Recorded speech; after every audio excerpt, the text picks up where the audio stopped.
Ladies and gentlemen, the ceremony is about to begin. Please take your seats and silence any electronic devices.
Ladies and gentlemen, Alan Holt, Vice Chairman of the United States Holocaust Memorial Council.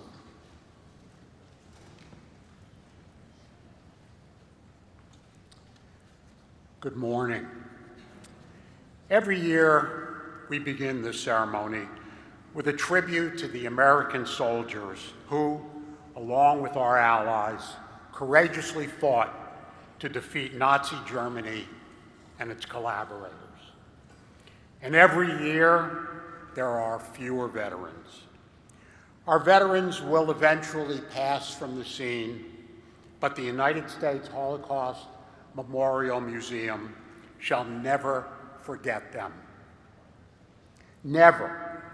We will continue to honor them throughout our museum, on our Eisenhower Plaza, at our entrance wall, featuring the flags of the divisions that liberated the camps, and in our permanent exhibition. We do all this to honor the past, and because as World War II recedes in times, its lessons may be forgotten. And as we look at the world around us, and especially on our campuses, clearly the war's lessons are more timely than ever. Our nation, especially our youth, need to understand the dangers of unchecked anti-Semitism and all that was at stake in the war. The liberation of Europe, the freeing of victims of Nazism, and the preservation of our own democracy. This is why every year we hold this special commemoration in this special place. We would not be standing in this great temple of democracy, joined by Holocaust survivors and their descendants, if not for our brave soldiers fighting a brutal war across Europe. My own parents, who endured multiple Nazi camps and ghettos, owed their lives to our soldiers.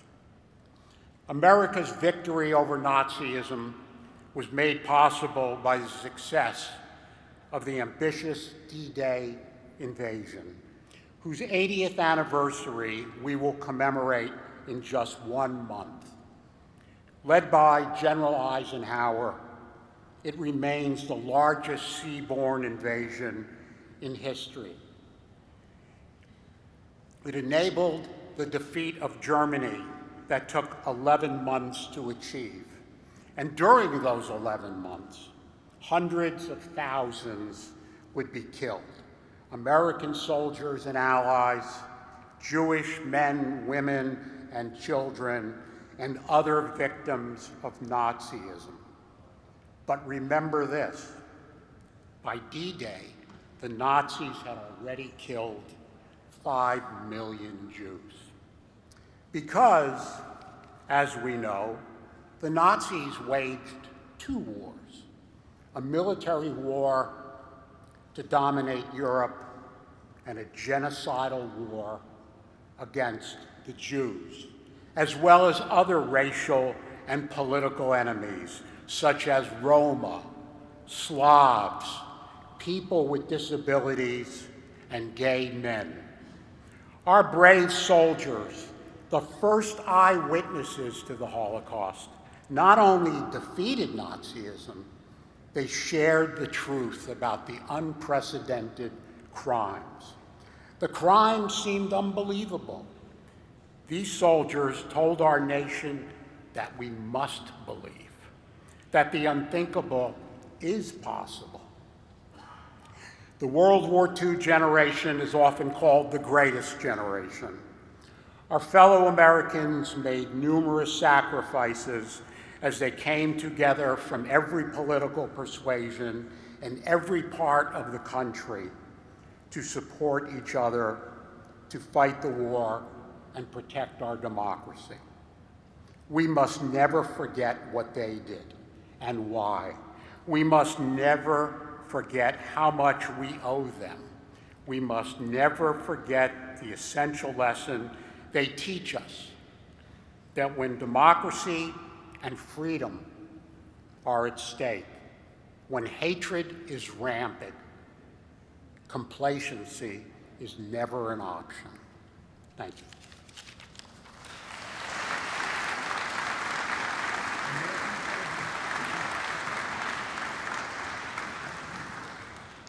Ladies and gentlemen, please stand for the presentation of the flags of the United States Army Liberating Divisions.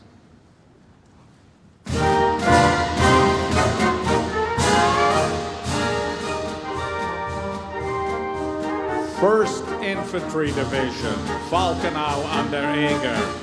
101st Airborne Division, Landsberg. 2nd Infantry Division, Leipzig-Schönefeld and Sperrgau. 82nd Airborne Division, Verbelin. 4th Infantry Division, Dachau Subcamps. 20th Armored Division, Dachau. 8th Infantry Division, Verblin. 14th Armored Division, Dachau Subcamps. 26th Infantry Division, Gusen. 12th Armored Division, Landsberg. 29th Infantry Division, Dinslaken. 11th Armored Division, Gusen and Mauthausen. 30th Infantry Division, Weverlingen. 10th Armored Division, Landsberg.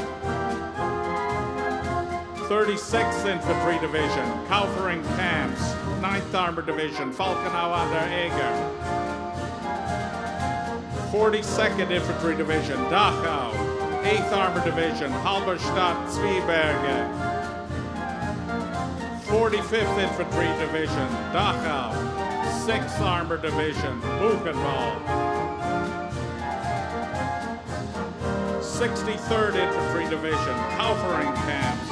4th Armored Division, Ordrup. 65th Infantry Division, Flossenburg Subcamp. 3rd Armored Division, Dora Mittelbau. 69th Infantry Division, Leipzig-Tekla. 104th Infantry Division, Dora Mittelbau. 71st Infantry Division, Gunskirchen. 103rd Infantry Division, Landsberg. 80th Infantry Division, Buchenwald and Ebensee. 99th Infantry Division, Dachau Subcamps.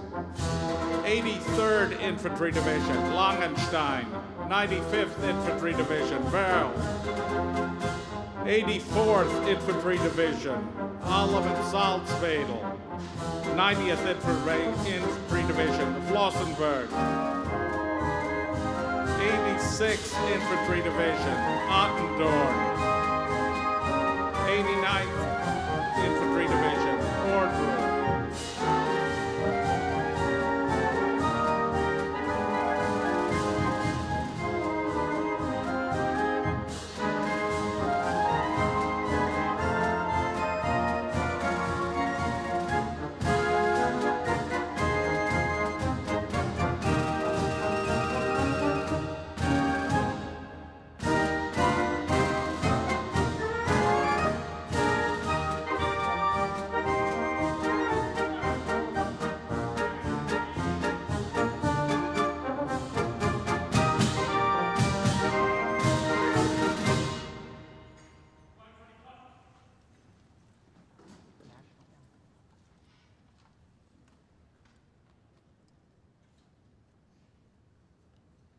Ladies and gentlemen, please remain standing for the presentation of the national colors and the national anthem.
Please be seated.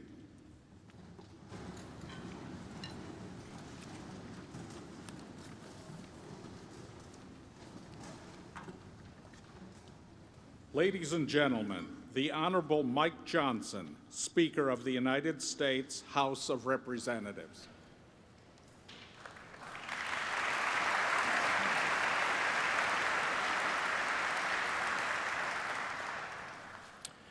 Thank you all so much.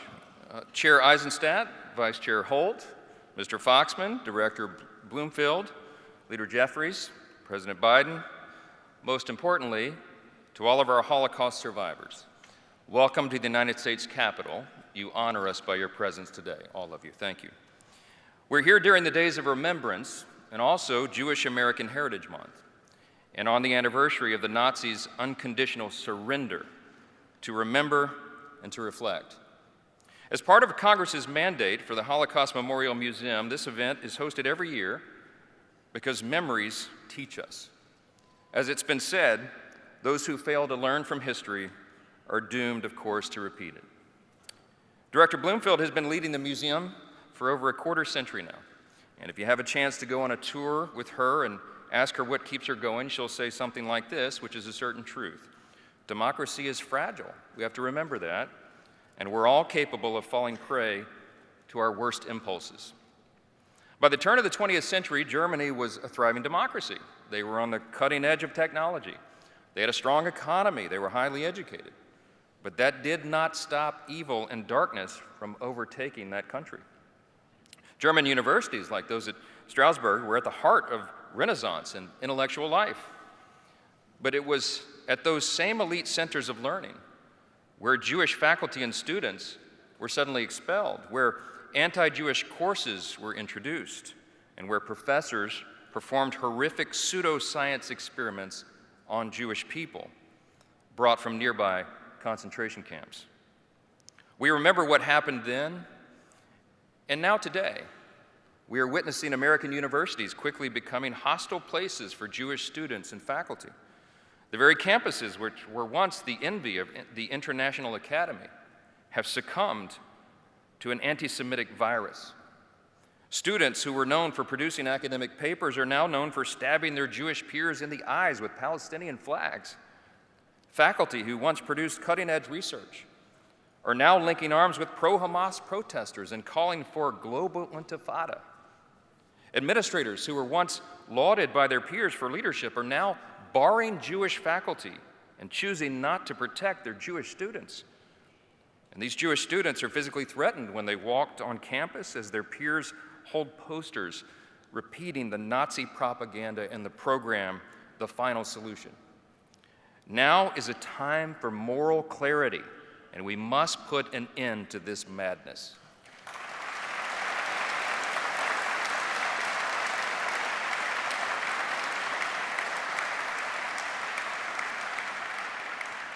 We understand that this rise in anti-Semitism comes just after the worst attack on the Jewish people since the Holocaust, on October 7th. And with our survivors before us, if you close your eyes in the quietness of your own heart, you can almost hear the glass of Jewish storefronts shattered by stormtroopers. You could see fathers being executed at point blank in the ghettos. You can feel a brother's hand slipping out of his sister's as men in uniforms separate them into lines, and they can only mouth to one another, "Everything will be okay," hoping that it would be. You can hear screams coming from the gas chambers. They last for 20 minutes, and then quiet returns, but only for a moment, until a whip cracks another Jewish back. The most depraved parts of humanity are heard in the shouts of little girls and seen in the rings of blue smoke.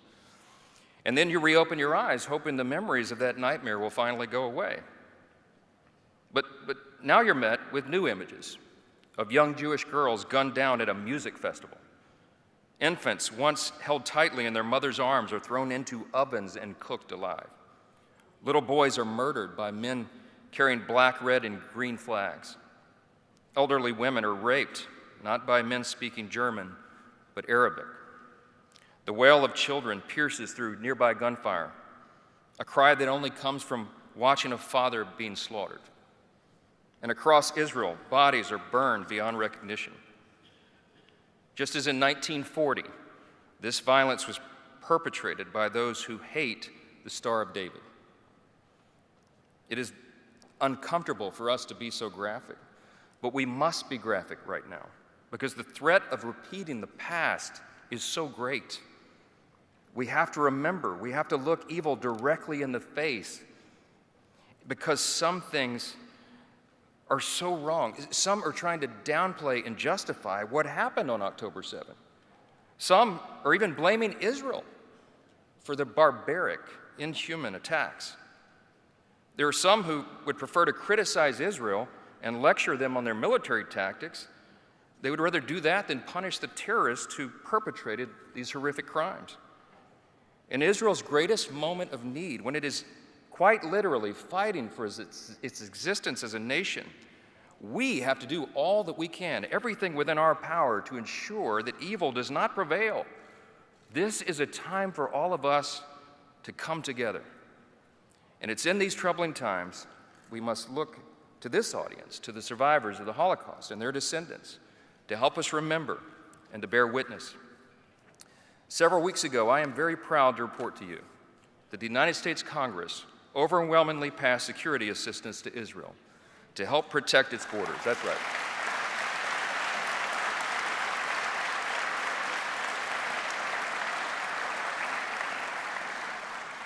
We did that together, and we did it because it was the right thing to do. We did it to help Israel protect its borders, to fend off threats from Iran and Hamas and Hezbollah and all the proxies.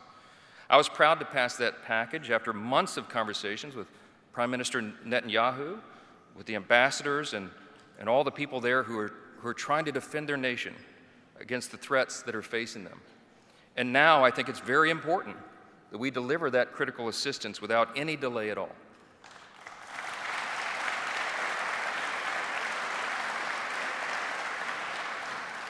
The reason that act was so significant, the reason that our vote was so important is because as a Congress, together, we sent a message. We bore witness to the past and we told the world, Israel and the Jewish people are not alone. And we kept our promise that we made decades ago, never again.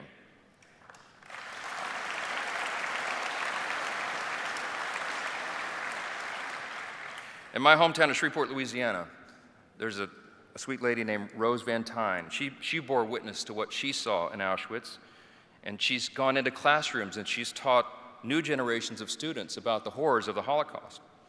With us today is Mr. Frank Cohn. He escaped Germany days before Kristallnacht in 1938. 5 years later, he was drafted in the U.S. Army and served in Belgium and in Germany to defeat the Nazis and liberate his fellow Jewish brothers and sisters. Frank, would you stand? Would you stand?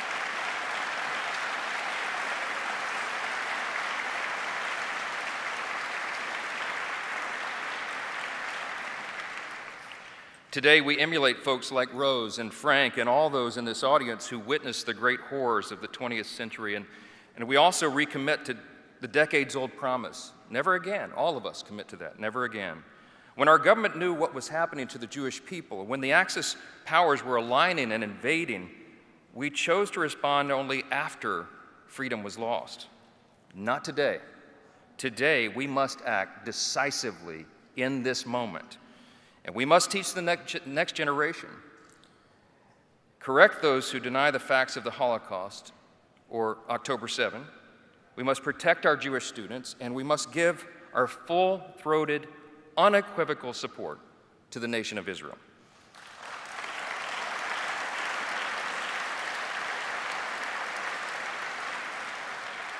And we must, all of us, together, call out anti-Semitism in all of its forms without equivocation and without delay.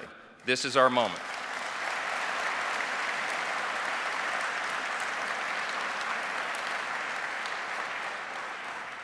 We meet today with the horrific memories of October 7 and with the Holocaust in our mind, knowing that democracy really is so fragile. And we seek to fulfill God's command to Moses in Deuteronomy, as it is inscribed in the Holocaust Memorial Museum. Guard our souls carefully, lest you forget the things your eyes saw, and lest these things depart your heart all the days of your life. We must always remember, and we will. God bless you.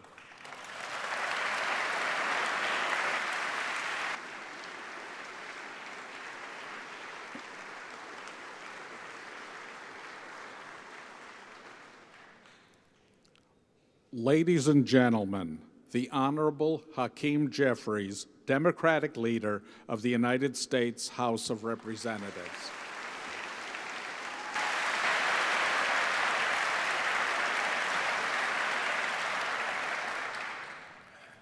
President Biden, Speaker Johnson, Speaker Emerita Pelosi, Ambassador Eizenstat, Director Bloomfield, all of my colleagues in Congress, honorable ambassadors to Frank, Abe, Manny, Ray, Alfred, all those survivors whose lives we honor, and to all those assembled for this incredibly important event. Thank you for your presence here today. Let me begin by making clear our commitment to doing everything that we can with the positions of authority that we have in the times when it matters the most, to ensure that never again unequivocally means never again. More than 40 years ago, Congress established the Days of Remembrance and enshrined into law the moral necessity to gather in commemoration of the 6 million Jews who were brutally murdered during the Shoah. Holocaust survivor, author, and noted humanitarian Elie Wiesel, when accepting his Nobel Peace Prize in 1986, said that action is the only remedy to indifference.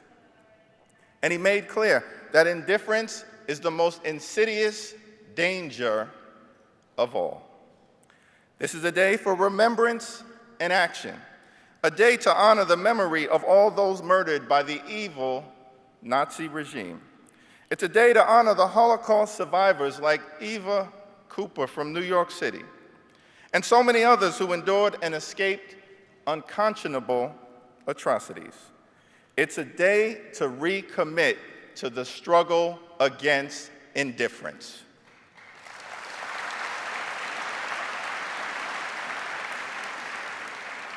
As the El Malay Rahameen prayer that will be heard today so beautifully and hauntingly pleads, we gather to ask God to protect and elevate the souls of those taken from our world too soon. We are also here exactly 7 months to the day of the horrific atrocities committed by Hamas on 10/7, the largest loss of Jewish life on a single day since the Holocaust. There are families whose loved ones were slaughtered. There are hostages still being held in horrific conditions.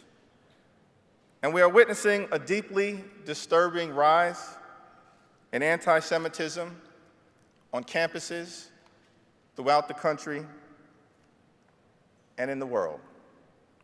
This is a very searing time for the Jewish community.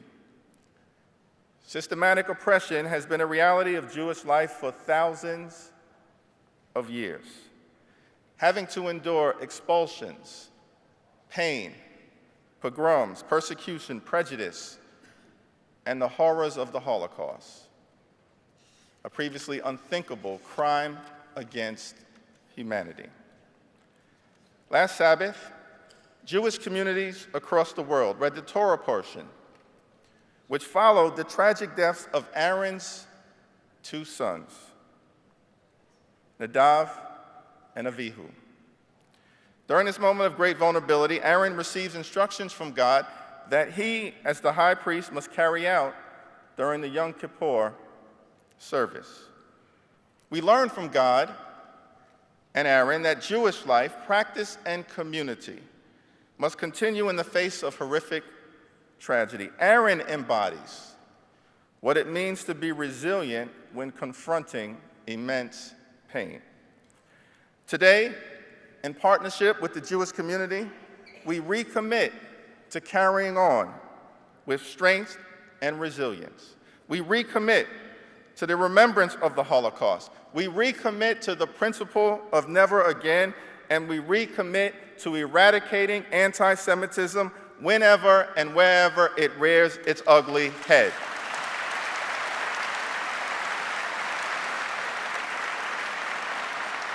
As we lift up the spirit and memory of all who perished during the Holocaust and honor the survivors with us today, let us always place irreversible determination over indifference.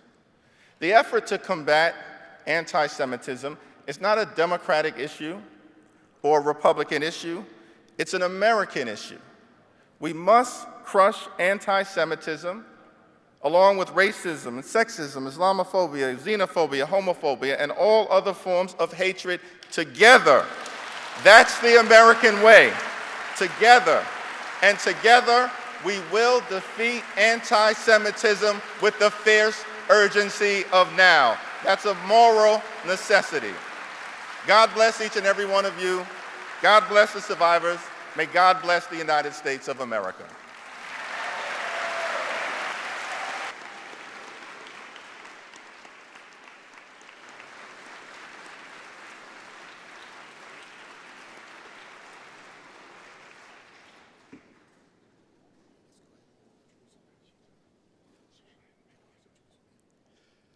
Ladies and gentlemen, Ambassador Stuart Eizenstat, Chairman of the United States Holocaust Memorial Council.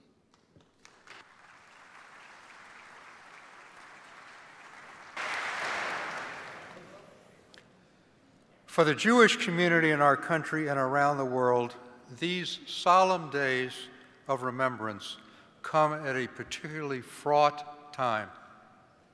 The unimaginable has become a reality before our eyes. What would the 6 million victims of the Holocaust, murdered because of a Nazi racial ideology rooted in historical anti-Semitism, think about its revival in the United States in the 21st century? In the United States, whose brave soldiers defeated Hitler's Nazi regime and, along with our allies, liberated the concentration camps.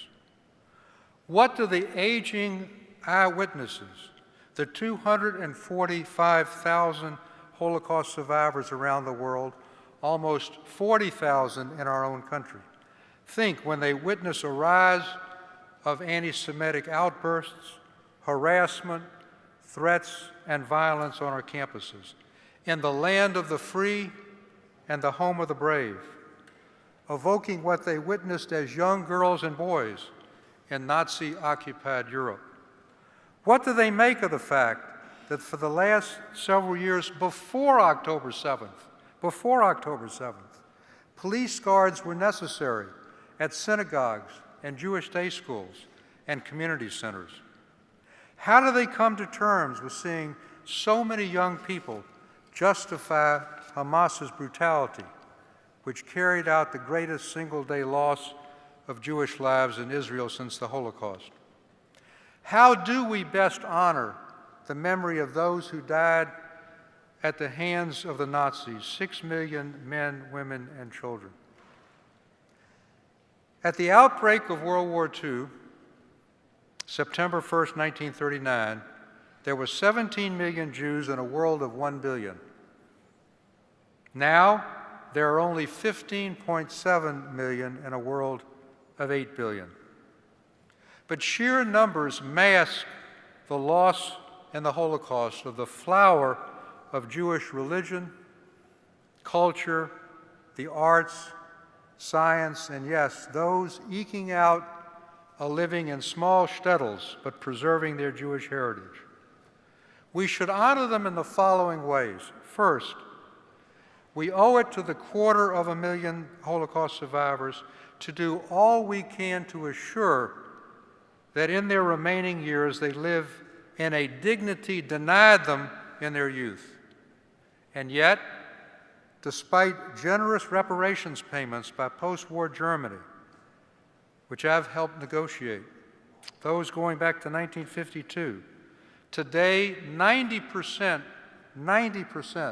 of survivors live in or near poverty in the former Soviet Union and Central and Eastern Europe, 35% in the State of Israel, and 30% in our own country, the richest in the history of the world.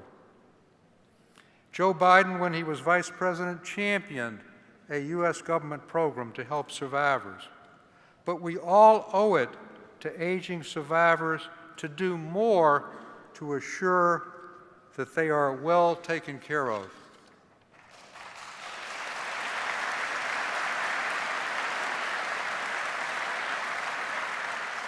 Second, we must absorb the lessons of the Holocaust, which began by recognizing that the Holocaust was not inevitable.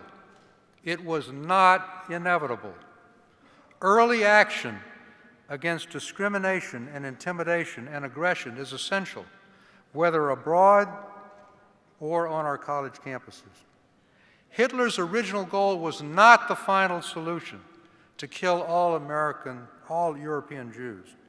Rather, it was to make Germany Judenrein, free of Jews. He methodically proceeded step by step to gauge German and world opinion to the gradual disenfranchisement of German Jews. And here's what he saw: no boycott of the Berlin Olympics, no economic sanctions or other action after the Anschluss with Austria, no action with the takeover of the Czech Sudetenland and the Munich Pact, no action after the fierce pogrom of Kristallnacht, with thousands of synagogues and Jewish businesses torched and mass Jewish arrests. Hitler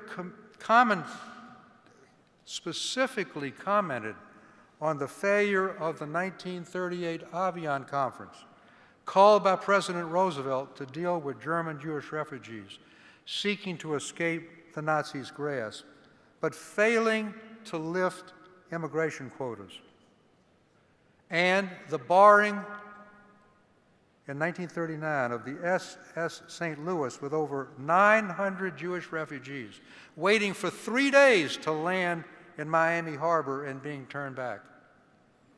Hitler concluded that the world believed that Jews were dispensable.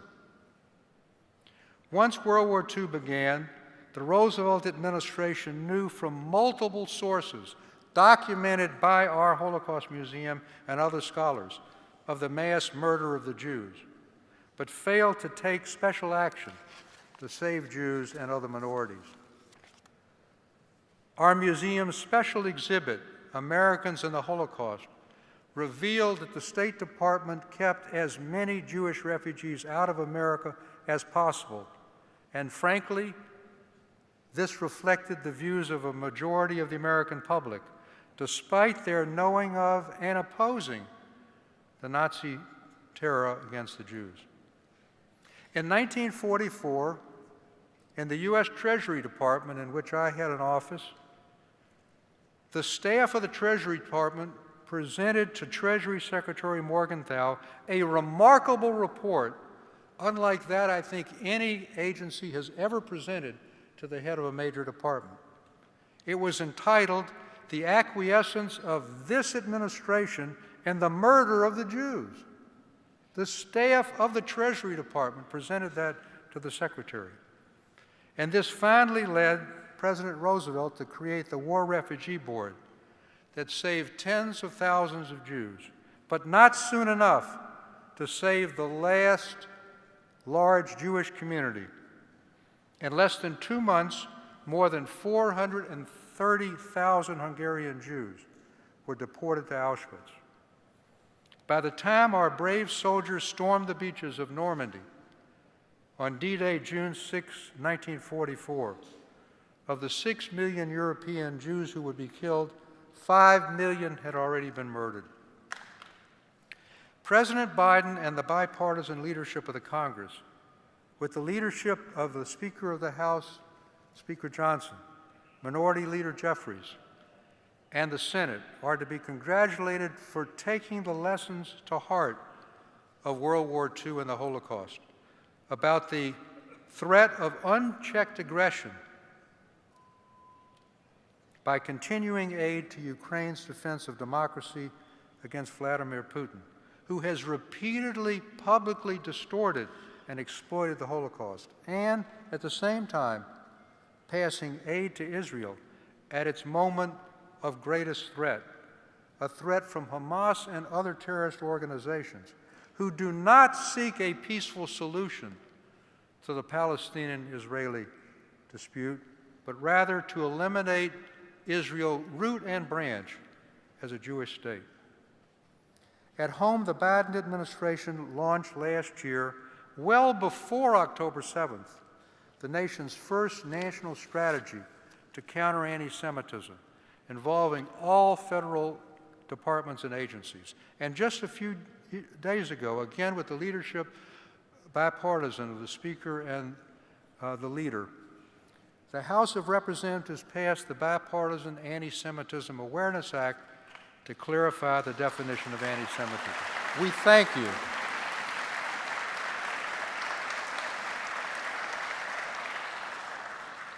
And last, the most lasting way to honor the victims of the Holocaust and today's survivors as eyewitnesses leave us is Holocaust education.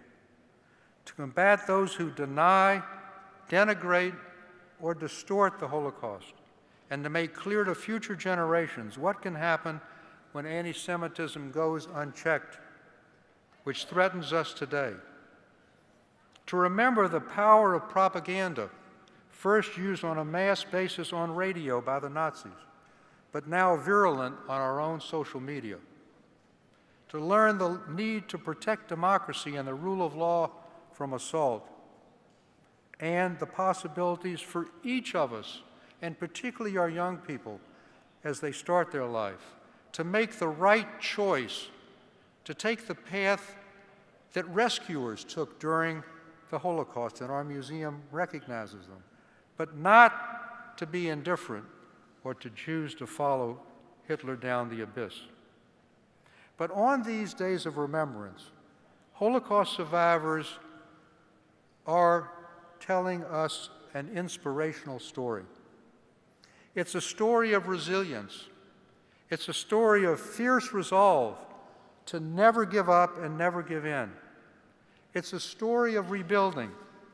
It's a story of not allowing the trauma of losing their families and their communities and their abandonment by the world to deter them from creating a new life with new families and a renewed determination to follow the Jewish admonition of Tikkun Olam, repairing the holes in the fabric of the world. You truly are our inspiration as we confront unprecedented anti-Semitism in our own time, in our own country, to rededicate ourselves to fulfilling Elie Wiesel's vision that no one's future should be like their past. It's my distinct pleasure and privilege to introduce a friend of almost 50 years who is a great supporter of Holocaust survivors, who entrusted me with the chairmanship of our great Holocaust Museum because he knew that Holocaust justice for survivors, memory for victims, and lessons for future generations has been an animating feature of my life. To me, he is not only President of the United States, he's a mensch who, as Vice President, came unannounced to my late wife's Shiva in 2013 and spoke spontaneously and movingly about the meaning of her life. It's a gesture my family and I shall never forget. Ladies and gentlemen, Mr. Speaker, Leader Jeffries, members of Congress, dignitaries, and most especially Holocaust survivors, the President of the United States, Joe Biden.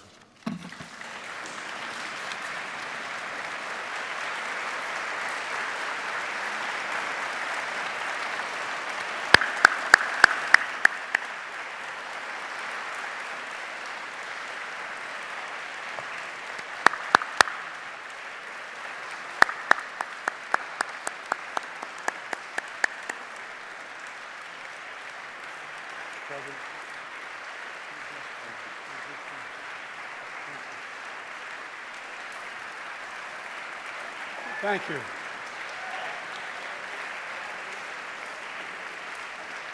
Thank you, and please. Thank you, Stu Eizenstat, for that introduction, for your leadership in the United States Holocaust Memorial Museum.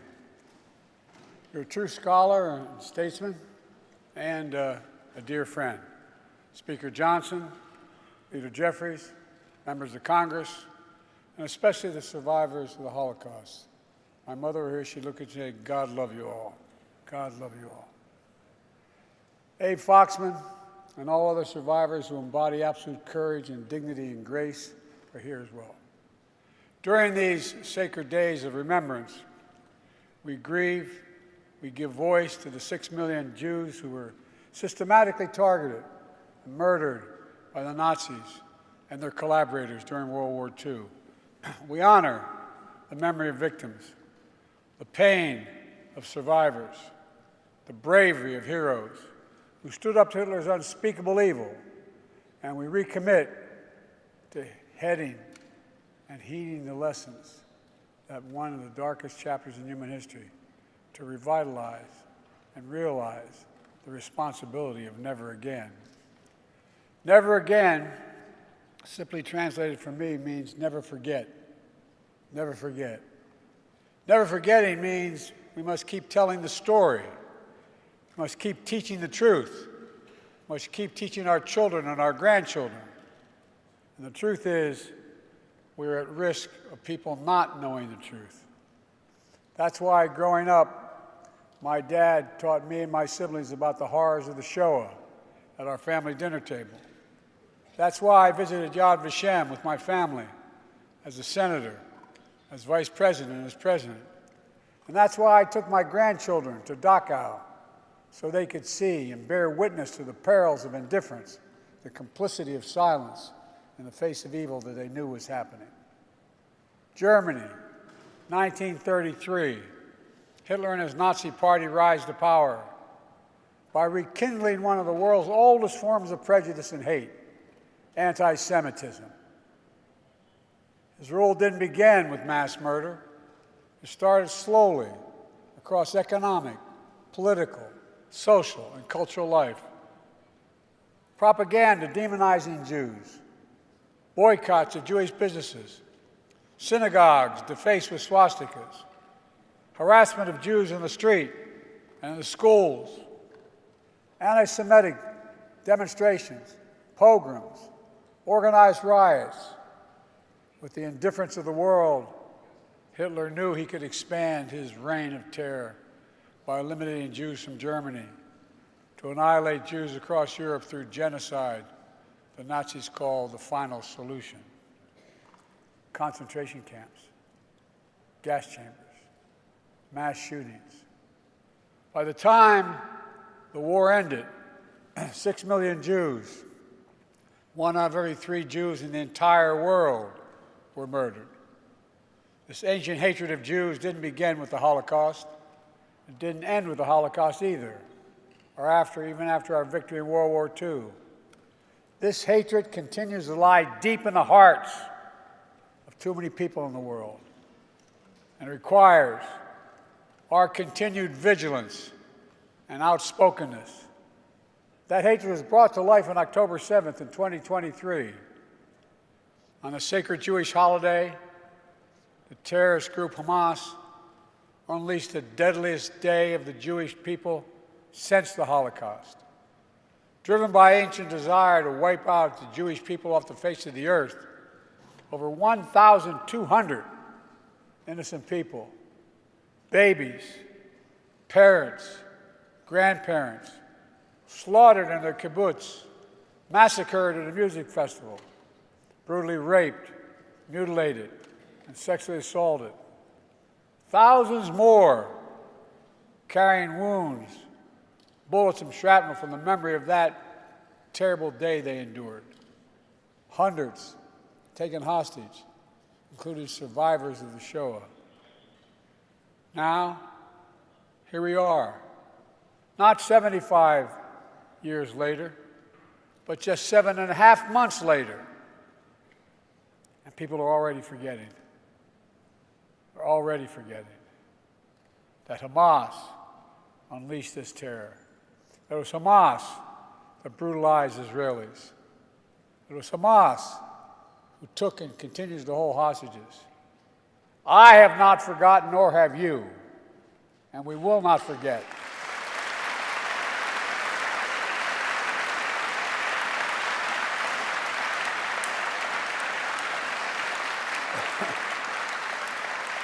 And as Jews around the world still cope with the atrocities and trauma of that day and its aftermath, we've seen a ferocious surge of anti-Semitism in America and around the world.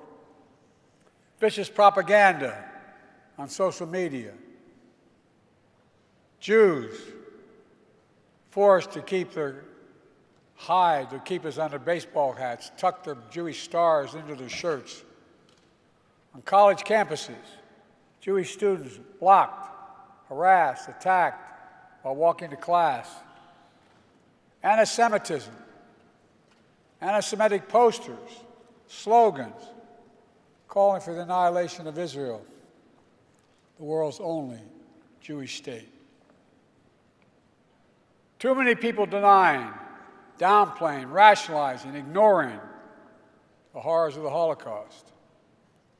And October 7th, including Hamas's appalling use of sexual violence to torture and terrorize Jews. It's absolutely despicable, and it must stop. Silence.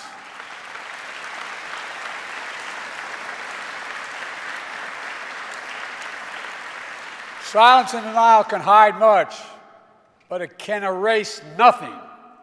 Some injustices are so heinous, so horrific, so grievous, they cannot be buried, no matter how hard people try. In my view, a major lesson of the Holocaust is, as mentioned earlier, was not inevitable. We know hate never goes away, it only hides. and given a little oxygen, it comes out from under the rocks. We also know what stops hate. One thing, all of us. The late Rabbi Jonathan Sachs described anti-Semitism as a virus that has survived and mutated over time.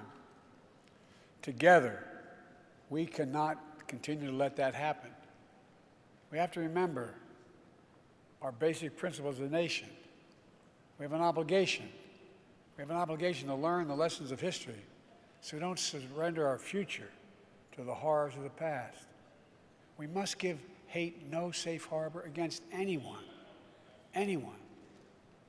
From the very founding, our very founding, Jewish Americans, who represent only about 2% of the U.S. population, have helped lead the cause of freedom for everyone in our nation. From that experience, we know scapegoating and demonizing any minority is a threat to every minority and the very foundation of our democracy. So in moments like this, we have to put these principles that we're talking about into action. I understand people have strong beliefs and deep convictions about the world. In America, we respect and protect the fundamental right to free speech, to debate and disagree, to protest peacefully, and make our voices heard. I understand that's America, but there is no place on any campus in America, any place in America, for anti-Semitism or hate speech or threats of violence of any kind.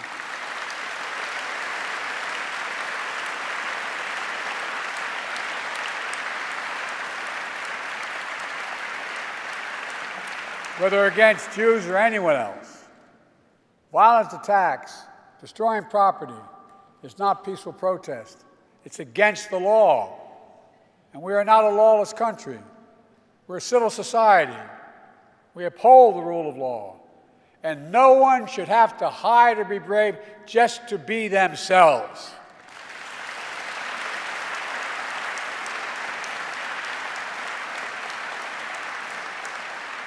To the Jewish community, I want you to know, I see your fear, your hurt, and your pain.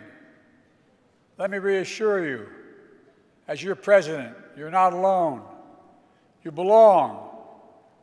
You always have and you always will.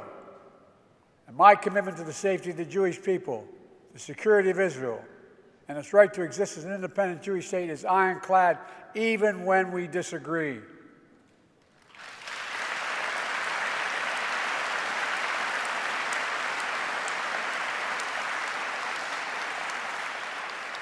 My administration is working around the clock to free remaining hostages, just as we have freed hostages already, and will not rest until we bring them all home.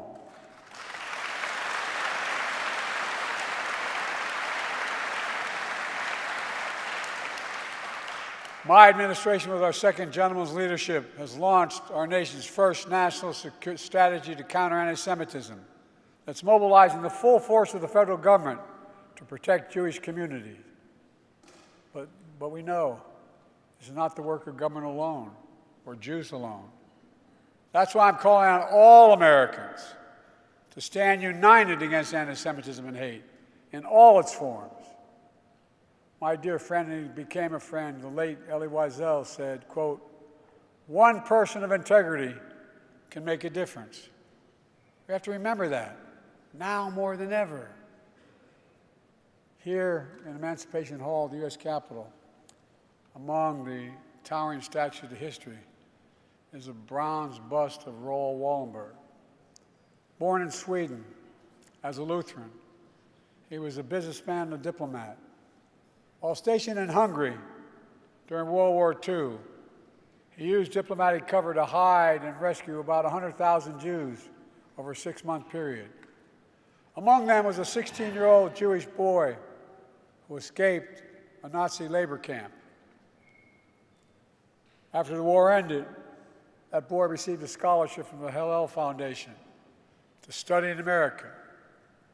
He came to New York City penniless, but determined to turn his pain into purpose, along with his wife, also a Holocaust survivor. He became a renowned economist and foreign policy thinker. eventually making his way to this very Capitol on the staff of a first-term senator.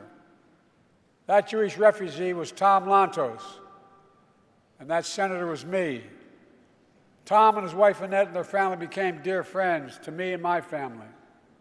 Tom would go on to become the only Holocaust survivor ever elected to Congress, where he became a leading voice on civil rights and human rights around the world. Tom never met Raoul, who was taken prisoner by the Soviets, never to be heard from again. But through Tom's efforts, Raoul's bust is here in the Capitol. He was also given honorary U.S. citizenship, only the second person ever after Winston Churchill. The Holocaust Museum here in Washington is located on a road in Raoul's name. The story of the power of a single person to put aside our differences, to see our common humanity, to stand up to hate, and its ancient story of resilience from immense pain, persecution, to find hope, purpose, and meaning in life, we try to live and share with one another. That story endures. Let me close with this. I know these days of remembrance fall on difficult times. We all do well to remember. These days also fall during the month we celebrate Jewish American heritage. A heritage that stretches from our earliest days to enrich every single part of American life today. Great Jewish American, named Tom Lantos, used the phrase, "The veneer of civilization is paper thin. We are its guardians, and we can never rest." My fellow Americans, we must be those guardians. We must never rest. We must rise against hate, meet across the divide, see our common humanity, and God bless the victims and survivors of Shoah. May the resilient hearts, the courageous spirit, and the eternal flame of faith of the Jewish people forever shine their light on America and around the world. Pray God. Thank you all.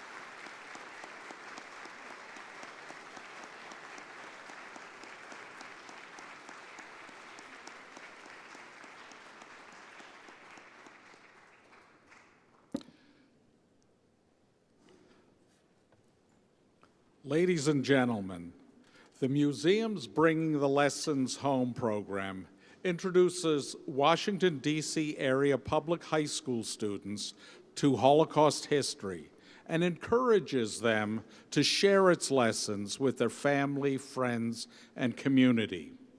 Now in its 30th year, over 900 students from over 130 schools have completed the program and become museum ambassadors.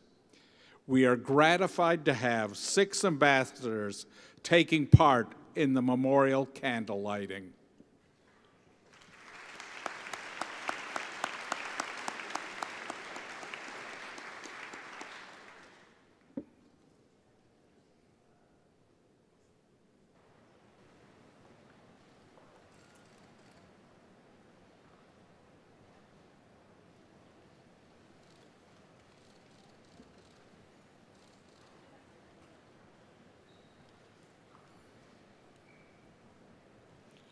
My name is Maya Riggs, and I remember.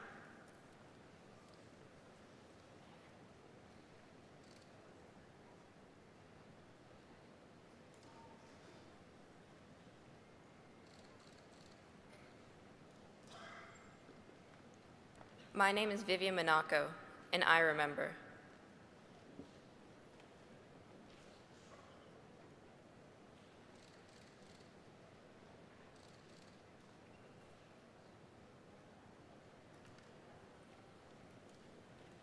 My name is Ana Elizondo, and I remember.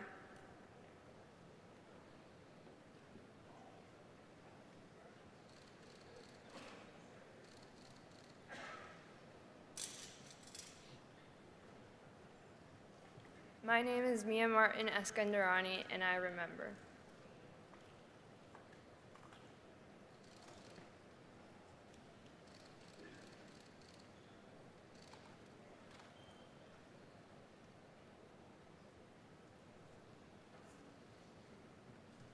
My name is Sanaya Evans, and I remember.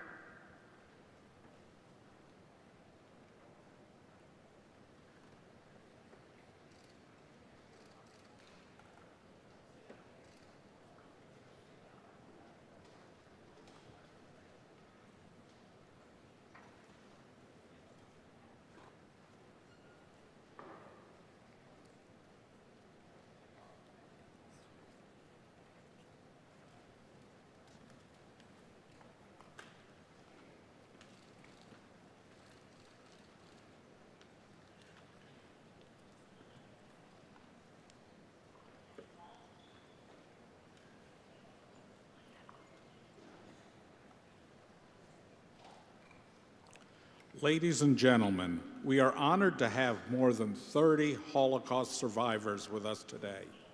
And now some will share memorial reflections.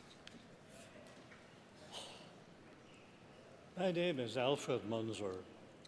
Most of my family lives in a box of photographs that I hold sacred. The box holds the memories of members of my family, most of whom were deported and did not come back. This photo shows my uncle Emil, my two sisters, my father and my mother, enjoying a day in the park shortly before the Nazi occupation of the Netherlands and before I was born. My sisters were denounced and murdered in Auschwitz. Uncle Emil was on the same transport and suffered the same fate. My father, after forced labor in several camps, was liberated at Eizenstat, but succumbed 2 months later. I will always remember my father Simcha, my uncle Emil, and my sisters Eva and Leah. Thank you.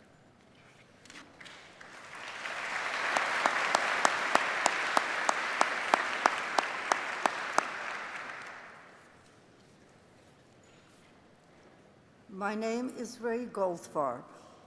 In my hand is a photo of my mother Dina and my brother Shlomo.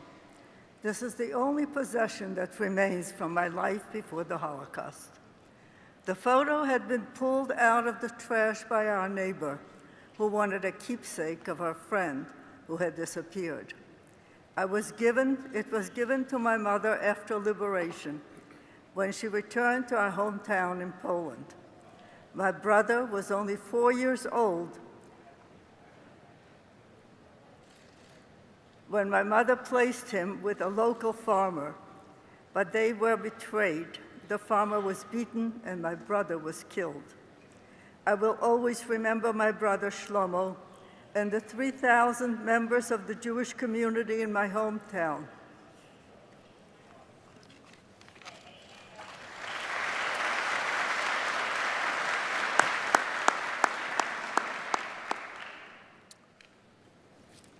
I'm Manny Mandel. The object I hold was my lifeline during those terrible months I spent in Bergen-Belsen. When I became ill, my mother read excerpts from this Hungarian edition of Robinson Crusoe. How lucky I was that my mother was allowed to stay with me and that I'd been able to bring a piece of home with me. Many, including my extended family members, were not so lucky. They were deported, their belongings confiscated before they were murdered.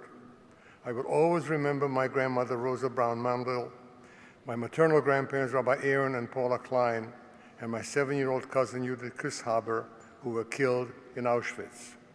As we recite the Mourner's Kaddish and chant the traditional prayer, for the soul of the dead with Cantor Zell, I invite you to stand and hold high a photo that's on your chair. Together we honor their lives and remember them.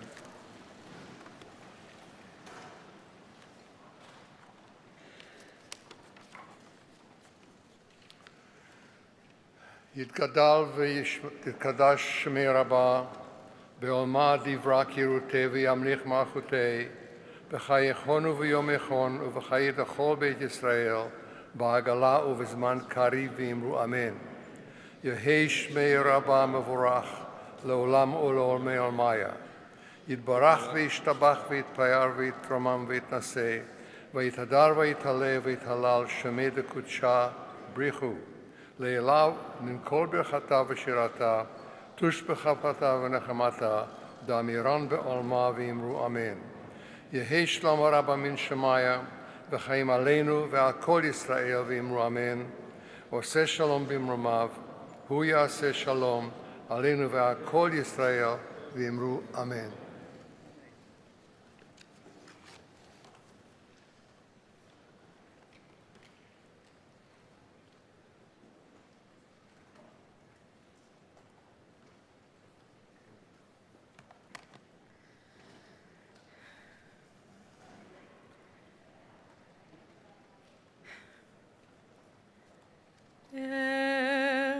מלא רחמים, שוכן במרומים, המצא מנוחה נכונה על כנפי השכינה, במעלות קדושים וטהורים, כזוהר הרקיע מזהירים את כל הנשמות של 6 מיליוני היהודים חללי השואה באירופה, שנהרגו, שנשחטו, שנשרפו ושנספו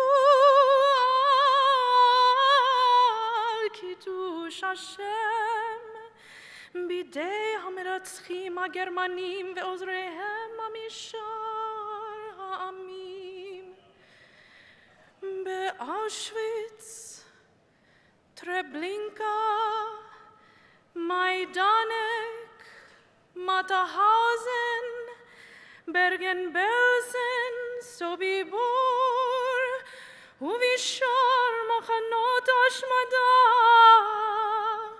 שהלכו לעולמם. ובעבור שכל הקהל מתפלל לעילוי נשמותיהם, לכן בול הרחמים יסירם בסתר כנפיו לעולמים, ויצרור בצרור החיים את נשמותיהם. אדוני הוא נחלתם, בגן עדן תהא מנוחתם, ויעמדו וגורלם לקץ הימין, ונאמר אמן.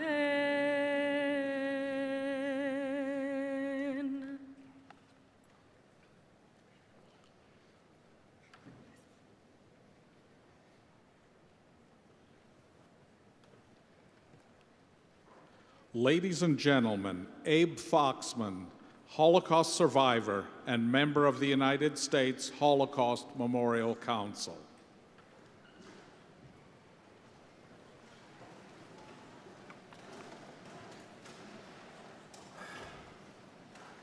Mr. President, thank you for standing with us. Thank you.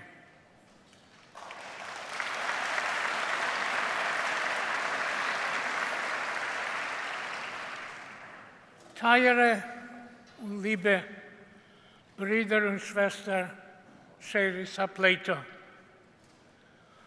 Wir stehen und wir seien da heint noch einmal zu geben Edes. My dear fellow survivors, we are here again today to stand and bear witness.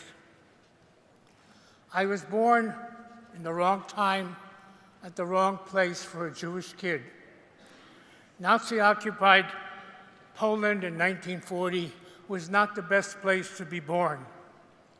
Yet, I managed to survive as a hidden child by the intercession of one special person's kindness, courage, compassion, decency, and most likely several miracles. As I grew older, I tried to understand what it is that I had survived. And the first set of questions were very serious existential questions of why. Why did the Shoah, the Holocaust, happen to the Jewish people?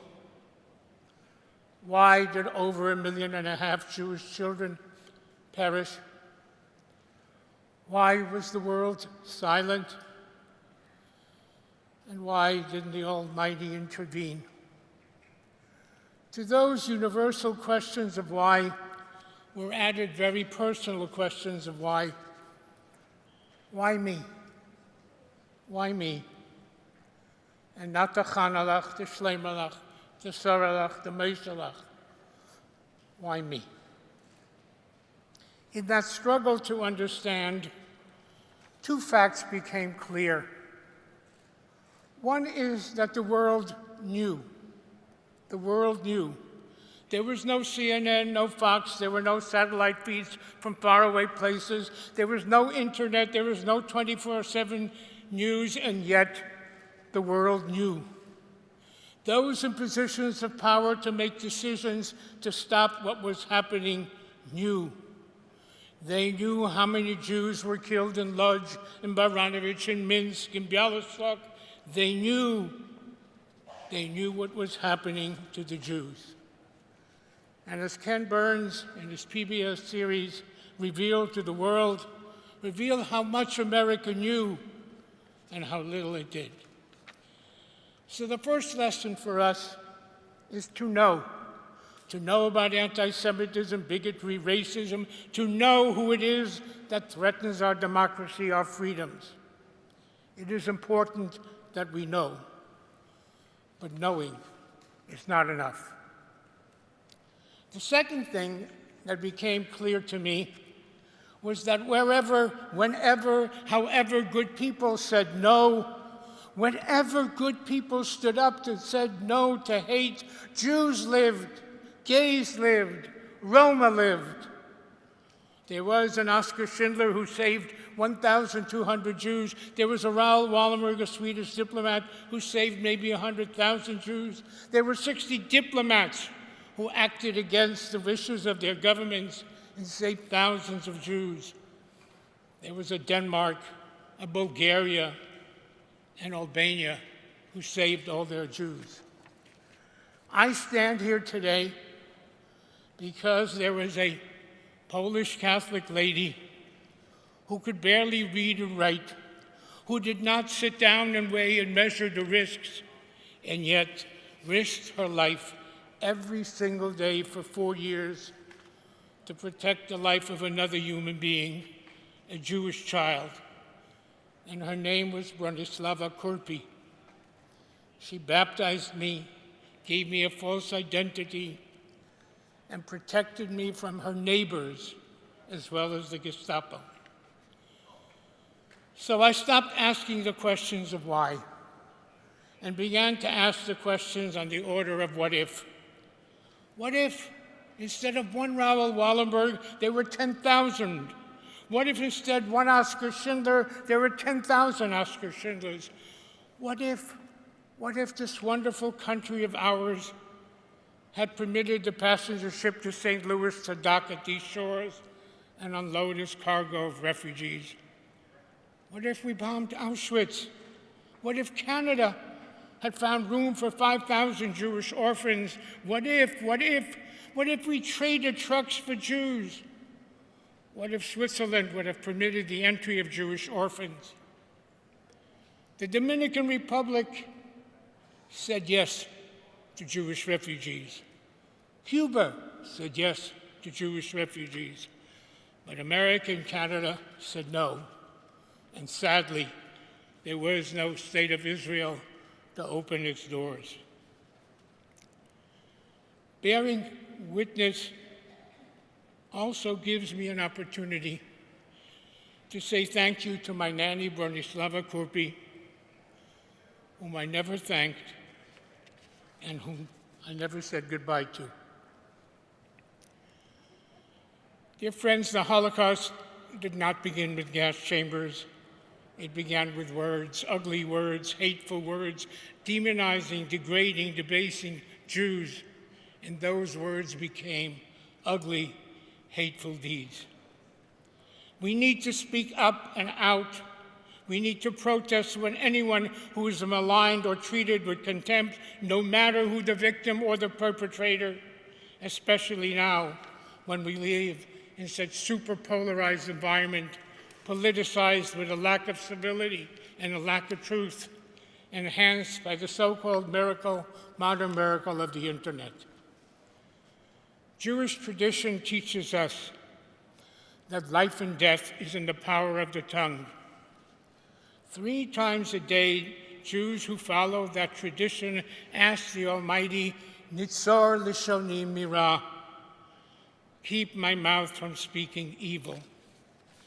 We believe in the power of words, in the power of good people to stand up and say no. Never again was an 11th commandment etched in the aftermath of Auschwitz. It was etched by the Jewish people based on a Jewish experience. But never again that pledge, that imperative, that commandment has a universal message and mandate. For all of us today must bear witness and be faithful to the commandment which instructs all of us to never again be silent. Never again be silent whenever anyone is in fear, in danger, isolated, singled out because of the color of their skin, their religion, their ethnic origin, their sexual orientation, or anything that makes them different from the rest. Who would have believed that we, the survivors, would in our lifetime bear witness to a global epidemic of anti-Semitism, including in our beloved country? That Israel, the Jewish state, would again be under attack. That the Jewish people would again be under attack. That Zionism, the national liberation movement of the Jewish people, would again be challenged and attacked. So it is again our responsibility, fellow survivors, not only to bear witness, but to shout out, for we dare not be silent. Thank you.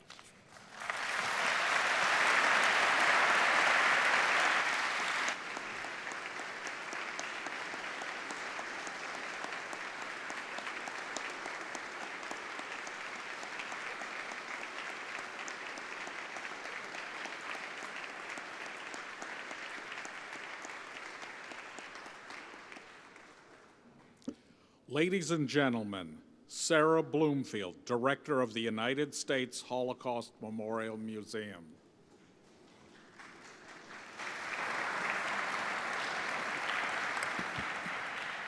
Exactly 80 years ago, the war was beginning its long and deadly ending.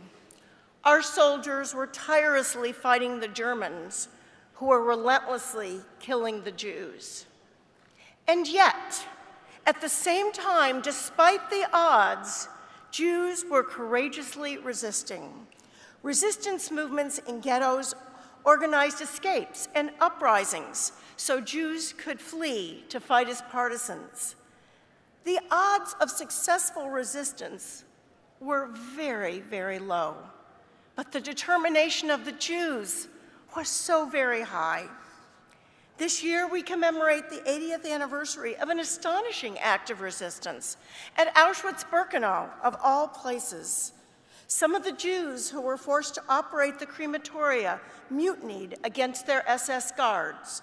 45 Jews were killed, including women who had supplied the resistors with explosives to blow up one of the crematorium. 1944 was also the year Hannah Senesh and others from Mandatory Palestine parachuted behind German lines. She was captured and killed. She was only 23. Like her, most of these resistors were young. Can you imagine making the decision to risk your life and leave your family and community when they were under such a massive assault and completely abandoned by the world? Throughout the Holocaust, Jews faced endless, horrific dilemmas, which is why they're called choiceless choices. Many Jews resisted in various ways. We do not know all their names, but we do know their deeds, and we know the valiant fight they fought for Jewish lives. They remain an example for all time of Jewish resistance and resilience, of Jewish determination and dignity. The Hymn of the Partisans, which we will now hear, was written by 21-year-old Hirsch Glick in the Vilna ghetto a year before he was killed. Every time I hear this song, I think about the unthinkable circumstances in which it was written and the continued refrain, "We are here, we are here." The remarkable story of Jewish resistance remains an inspiration for all times, and especially these times, as 8 decades later, Jews continue to refrain, "We are here, we are here."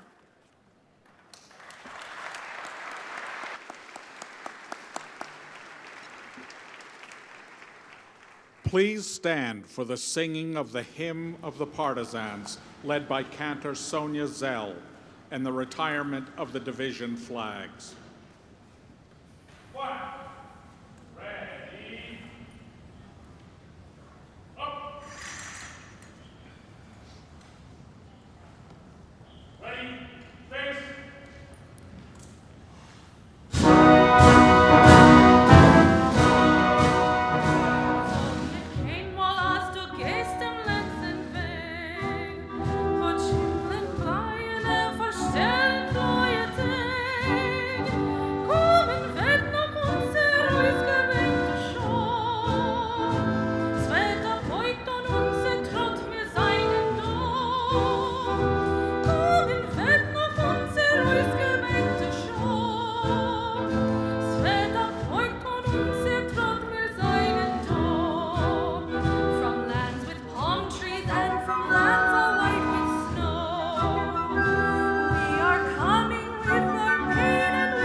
Ladies and gentlemen, please remain at your seats until the official party departs.